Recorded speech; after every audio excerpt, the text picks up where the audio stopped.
Have you ever felt a question hit you like a sudden shock? Even though everything seemed calm just seconds before, a moment where your body tightens, your breathing changes, and something deep inside you whispers that something is wrong. That sensation is not imagination.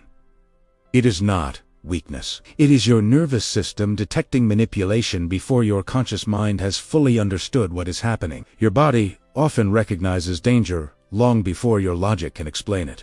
In human relationships, language is not only a tool for communication, it is also a tool for influence. In the hands of an honest person, words create clarity, understanding, and connection. In the hands of a manipulator, words become instruments of distortion and control. Liars do not simply invent stories, they shape perception.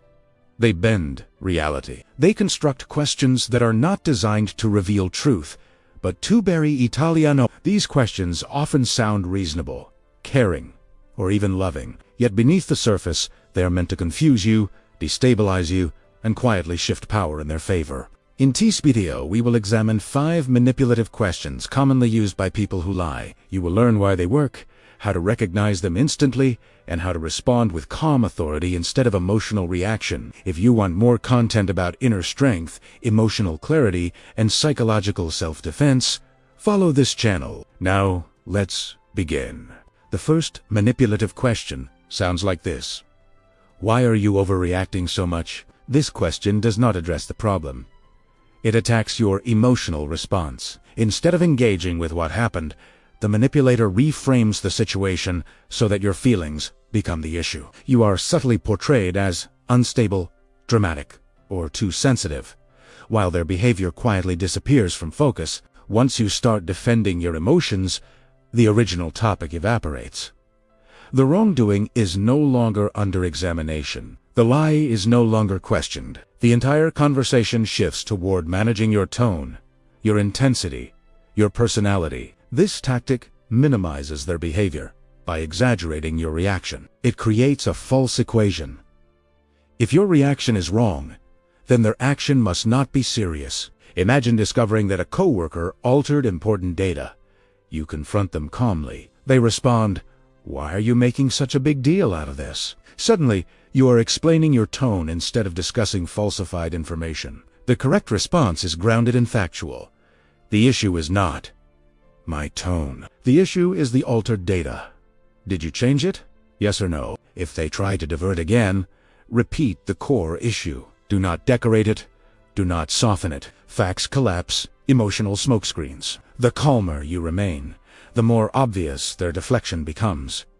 Clarity is a manipulator's worst enemy. The second manipulative question arrives disguised as vulnerability. Don't you trust me? On the surface, it sounds intimate. It feels like a request for closeness. In reality, it is emotional blackmail. It shifts attention away from their behavior and places it onto your supposed lack of trust, making you feel guilty for asking reasonable questions. Trust is not a declaration. Trust is not something you owe. Trust is the result of consistent, transparent behavior over time. People who deserve trust do not demand it. They demonstrate it. Imagine a partner who frequently comes home late without explanation. When you ask about it, they respond, "Don't you trust me?" Now you are defending your character instead of seeking clarity. A strong response separates trust from behavior. Let's talk about the late nights. Where were you? Why is this happening often? You are not rejecting them. You are rejecting the diversion. When you anchor the conversation to observable behavior, manipulation loses its footing. Manipulators exploit your desire for emotional harmony. They know discomfort makes you want to restore peace quickly. They count on you, choosing comfort over truth. When you resist that impulse, you reclaim your power. You show that stability does not come from avoidance. It comes from honesty. The third manipulative question hides behind apparent confusion. What do you want me to say? This is not genuine uncertainty. It is a performance designed to make you provide the script for their apology. If you tell them what to say, they can repeat it without taking responsibility. They look helpless. They look lost. But underneath, they are avoiding ownership. Imagine a friend who shared your private secret. You confront them. They shrugged and say, What do you want me to say? Now you are doing their emotional labor. A healthy response is, it's not my job to give you lines. I want you to reflect on what you did.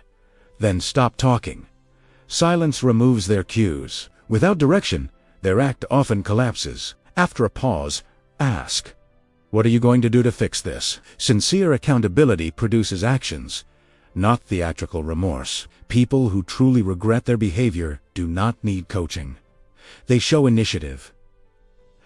They propose repair. They accept consequences. The fourth manipulative question is, can we just move on? Moving forward is healthy only after accountability exists. When this question appears too early, it is not about healing. It is about escaping consequences. Imagine a business partner who used shared funds without permission. When confronted, they say, that's in the past. Let's move on. What they really mean is, let me keep the benefits without paying the price. A grounded response is, we can move forward after we clearly define what happened and how it will be prevented in the future. Then ask for concrete steps. Documentation, repayment, oversight, timeline. Real change has structure. Words alone mean nothing. The fifth manipulative question is emotional extortion. Are you really going to ruin everything over this? It frames your boundary as destruction. It implies that maintaining self-respect is the real crime. The manipulator becomes the victim. You become the villain.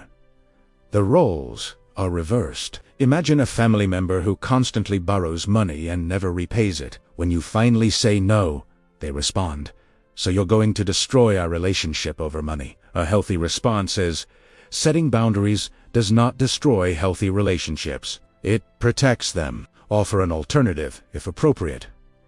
We can discuss a repayment plan. I'm not giving more loans, and accept an uncomfortable truth. If a relationship only survives when you say yes to exploitation, it is not a healthy relationship. Across all 5 questions, one pattern emerges. Manipulative questions do not seek information. They seek control. They attempt to control what the conversation is about, who is at fault, and where attention goes. When you recognize this pattern, you stop defending emotions. You stop justifying instincts. You stop chasing approval. You become centered. You become difficult to manipulate. One of the most powerful skills you can develop is frame control. Whoever defines the frame of the conversation controls the outcome. If they focus on your tone, return to facts. If they focus on trust, return to behavior. If they pretend confusion, demand reflection. If they want to move on, demand repair. If they accuse you of destroying things, normalize boundaries. This is not aggression. This is psychological self. You are not required to be endlessly understanding at the expense of your dignity. You are not required to accept distorted narratives. You are not required to sacrifice clarity to preserve false peace. Real kindness includes honesty. Real love includes accountability. Real respect includes boundaries. Anything else is performance. As you practice these responses, something important happens. Manipulators either adjust their behavior or slowly fade from your life. Both outcomes are victories. You gain either a healthier relationship or your freedom. If these insights resonate with you, follow this channel and activate notifications so you don't miss future content about emotional strength, psychological awareness, and Share this video with someone who may need it. Remember, TS liars do not ask questions to understand. They ask questions to dominate perception. They seek control over your story, not truth. You do not need advanced psychology training to protect yourself. You need awareness. You need courage. You need the willingness to refuse emotional shortcuts. The moment you insist on clarity, deception loses oxygen. When you recognize these questions, you change the rules of the game. You move from target to observer. You reclaim your narrative. You stop apologizing for having boundaries. Stay aware. Stay grounded. Stay sovereign. Because the moment you demand truth, manipulation begins to collapse.